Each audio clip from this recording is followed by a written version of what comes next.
Hello guys, welcome to digital classes 2.0 YouTube channel. तो guys, आज हम क्लास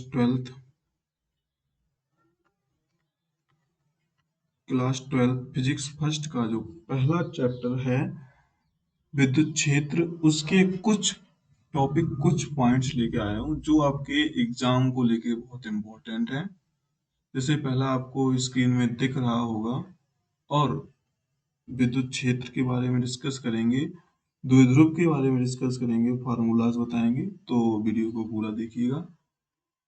तो जो पहली जो डेफिनेशन है वो क्या है, विद्युत क्षेत्र। तो विद्युत क्षेत्र होता क्या है, देखो। अगर कोई आवेश Q, ये Q आवेश जो होता है, ये एक अपना एरिया बना लेता है, ठीक है। इसका एक एरिया होता है। इस Q आवेश के इस एरिया में अगर हम कोई परीक्षण आवेश को ले जाएंगे, किसी टेस्ट चार्ज को ले जाएंगे, तो ये टेस्ट चार्ज यहाँ पे बल का अनुभव करेगा। यही विद्युत क्षेत्र कहलाता है।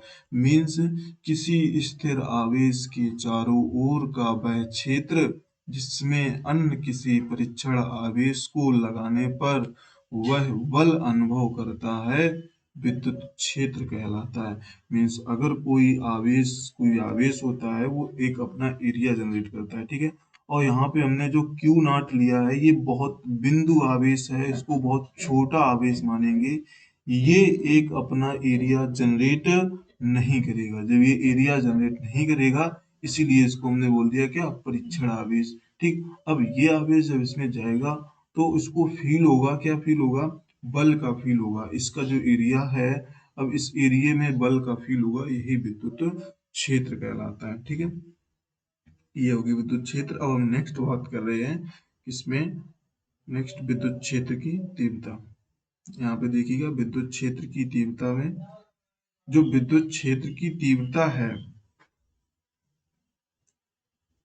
विद्युत क्षेत्र की तीव्रता,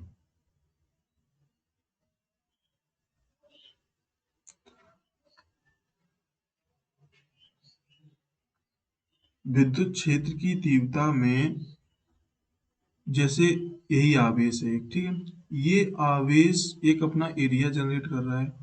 इस एरिया, जो इसने अपना एरिया बनाया है, इस एरिया में अगर कोई हम परीक्षण आवेश क्यू नॉट ले जाएंगे, ठीक है। ये मान लो परीक्षण आवेश इस एरिया के अंदर क्यू नॉट प्रवेश कर गया, तो विद्युत क्षेत्र वो होता है जो, ये ई होता है विद्युत क्षेत्र की तीव्रता, जो इस क्यू नॉट पर एफ बल लग रहा हो, यही हो जाएगा विद्युत क्षेत्र की तीव्रता। इस डेफिनेशन क्या है, किसी आवेश के विद्युत क्षेत्र में रखे परीक्षण आवेश पर, किसी आवेश, ये आवेश है, उस पे रखे, किसी आवेश के विद्युत क्षेत्र में रखे परीक्षण आवेश क्यू नॉट पर लगने वाला बल F, जो इस पे बल लग रहा है, लगने वाला बल F, तथा परीक्षण आवेश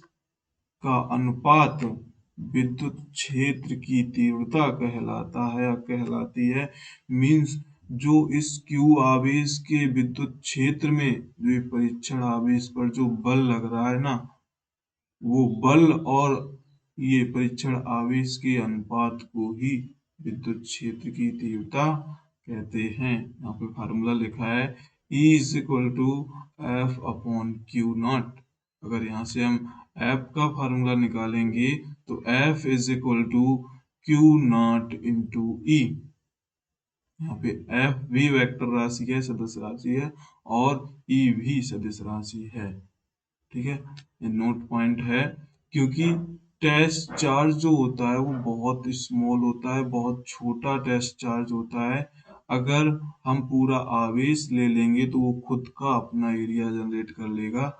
अगर इस क्यू नॉट को, जो ये क्यू नॉट तुम्हारा है, क्यू जीरो जो बोलोगे आप, क्यू जीरो, अगर ये हम बहुत छोटा आवेश नहीं लेंगे, तो ये खुद का एरिया जनरेट कर लेगा, जिससे हम कतई फाइंड नहीं कर पाएंगे कि इसको विद्युत क्षेत्र कि इसमें कितना विद्युत क्षेत्र है वो हम नहीं बता पाएंगे, इसलिए यहाँ पे हमने बहुत छोटा आवेश लिया था, टेस्ट चार्ज लिया था, ठीक है। और ये जो विद्युत क्षेत्र होता है ये आपकी वेक्टर राशि है। कैसी राशि है? सदिश राशि है, ठीक है। ये कैसी राशि है? सदिश राशि है। अगर हम नेक्स्ट की बात करें, अगर इसकी हम मात्रक की बात करें, इसके विद्युत क्षेत्र के मात्रक की बात करें, तो विद्युत क्षेत्र का मात्रक जो होता है वो न्यूटन प्रति कूलाम होता है। आप कह दो सर कैसे न्यूटन प्रति कूलाम होता है, मैं तो पता ही नहीं कैसे होता है। तो अगर हमने अभी आपको फार्मूला बताया E is equal to F upon Q, ठीक, E is equal to F upon Q, ये फार्मूला बताया। इस फार्मूले में पहले ये बताओ एफ बल होता है। जब एफ बल होता है तो बल का मात्रक न्यूटन तो होगा ना, बल का मात्रक न्यूटन होगा। प्रति आवेश मतलब जो क्यू आवेश है इसका मात्रक कूलाम होता है। आवेश का जो मात्रक होता है ना, आवेश का मात्रक कूलाम होता है। तो फाइनल ई का जो मात्रक निकल के आया है वो न्यूटन प्रति कूलाम। इसका दूसरा मात्रक और होता है वोल्ट प्रति मीटर, ठीक है। ये भी याद रखना, आगे इसको भी पता चलेगा तुमको। जो डायरेक्शन होती है, जो दिशा होती है इसकी, किसकी? विद्युत क्षेत्र की, विद्युत क्षेत्र की जो दिशा होती है वो पॉजिटिव से निगेटिव की ओर होती है। किस तरफ होती है? पॉजिटिव से निगेटिव की ओर विद्युत क्षेत्र की दिशा होती है। और इसके बाद अगर हम मतलब इसके फोर्स की बात करें कि जो बल की दिशा किस साइड होगी, along the force on the positive charge, मतलब पॉजिटिव चार्ज की ओर होगी, ठीक है। जैसे अगर हम विद्युत क्षेत्र की बात करें तो प्लस, एक होता है प्लस, एक होता है माइनस। तो ये क्या कह रहा है कि प्लस से माइनस की ओर किरणें जाएंगी। किधर जाएंगी? तो प्लस से निकलेंगी और माइनस में प्रवेश करेंगी। प्लस आवेश से जो विद्युत क्षेत्र रेखाएं होती हैं वो निकलती हैं और माइनस में, माइनस आवेश से या ऋण आवेश में प्रवेश करते हैं। और ये परपेंडिकुलर लंबवत प्रवेश करती हैं यहाँ पे। नेक्स्ट पॉइंट, अगर हम इसकी विमा की बात करें, विमा, विमा, तो गैस बीमा के लिए फार्मूला हमने तुमको बनाया बताया इज इक्वल टू, देखो एफ का मात्रक न्यूटन बताया था और आवेश का मात्रक कूलम बताया था। तो न्यूटन की बीमा आप लोगों को याद रखनी है। M1L1T-2 एक ऐसा सेशन लाएंगे जिसमें आपको बीमा के बारे में भी बताएंगे। एक सेशन ऐसा भी आएगा जिसमें आपको हम कैसे बीमा बनाई जाती है वो भी बताएंगे सेपरेटली, उसको सेशन को लाएंगे, ठीक है। तो ये बीमा आपको याद ही रखनी है। M1L1T-2 ये होती है न्यूटन की बीमा। और जो कूलाम की बीमा होती है A1T1, A1T1। अब इसको हम क्या करेंगे, M1L1, ये देखो T1 है ये ऊपर जाएगा, ये जो ऐसे यहाँ पे हम देखो लिख रहे हैं M1L1T-2 और A1T1।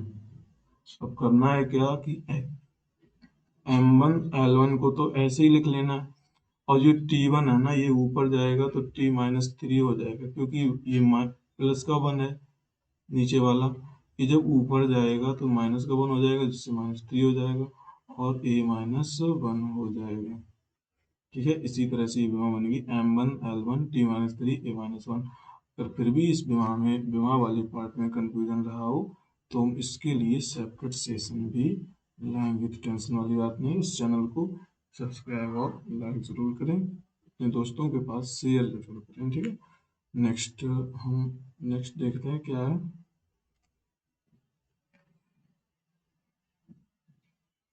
अब इसमें हम नेक्स्ट बात कर रहे हैं किसमें, विद्युत द्विध्रुव की बात करते हैं, ठीक है। विद्युत द्विध्रुव, तो इसमें थोड़ा ब्लर हो गया लेकिन कुछ नहीं, हम आपको समझाते हैं।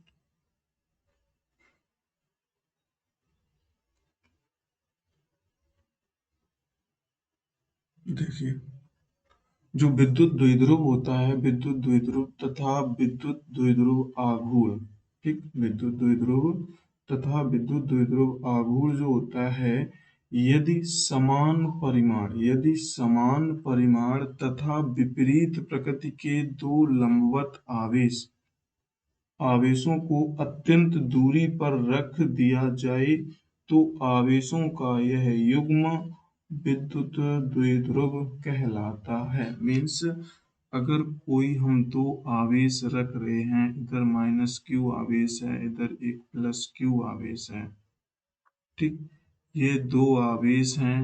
इन दो आवेशों की जो बीच की दूरी है वो अत्यंत सूक्ष्म, मतलब अत्यंत कम दूरी है, लेकिन इस दूरी को हम 2l मान लेते हैं, ठीक है, 2l। क्योंकि ये 2l अब बोल रहे हैं अत्यंत सूक्ष्म, फिर इतनी 2l भी मान रहे हैं, l क्यों नहीं मान सकते हैं? इसका रीजन ये है कि कैलकुलेशन में आसानी हो सकती है, कैलकुलेशन में प्रॉब्लम नहीं होगी। जैसे यहाँ पे 2a ली गई है, 2a भी ले सकते हो, l भी ले सकते हो, इसका मिडिल पॉइंट को हम o बोल देते हैं। मिडिल पॉइंट जो होता है वो o होता है। अब -q से o तक की जो दूरी होगी वो a होगी, ठीक है, और O से +q तक की जो दूरी होगी वो भी a होगी, इसलिए टोटल क्या हो जाएगी, 2a हो जाएगी। अब इसके हम अगर फार्मूले की बात करें तो विद्युत द्विध्रुव जो होता है उसे हम P से प्रदर्शित करते हैं। किससे P से प्रदर्शित करते हैं? P से। P इज इक्वल टू, ये जो आवेश हैं, आवेश विपरीत प्रकृति के होते हैं, लेकिन इनमें इनका जो परिमाण होता है, जो इनका मैग्नीट्यूड होता है, परिमाण होता है, जो मैग्नीट्यूड होता है, वो दोनों में कैसा होता है, सेम होता है। मतलब ये अगर 10 कूलाम का आवेश होगा तो ये भी 10 कूलाम का आवेश होगा, ठीक है।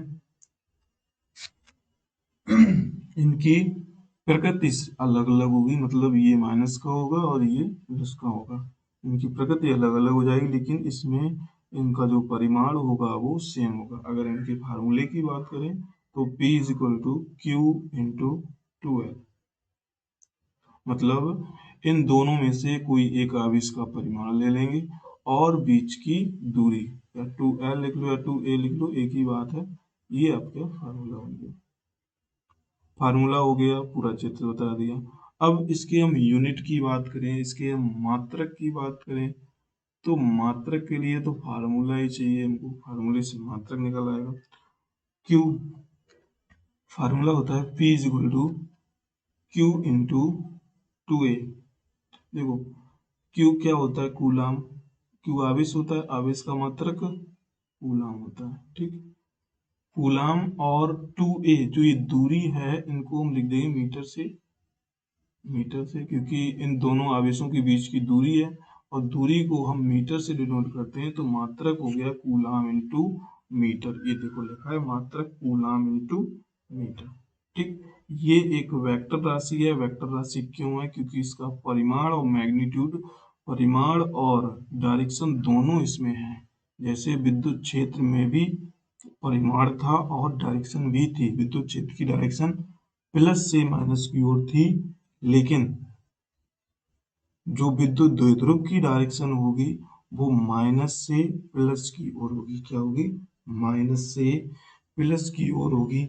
मीन्स विद्युत क्षेत्र और विद्युत द्विध्रुव में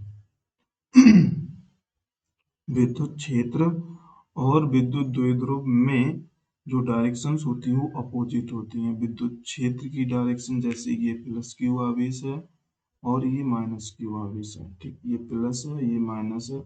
जो विद्युत क्षेत्र की डायरेक्शन होगी वो इस साइड होगी, ठीक, ये विद्युत क्षेत्र की डायरेक्शन होगी, और जो विद्युत द्विध्रुव की डायरेक्शन होगी वो इस साइड होगी।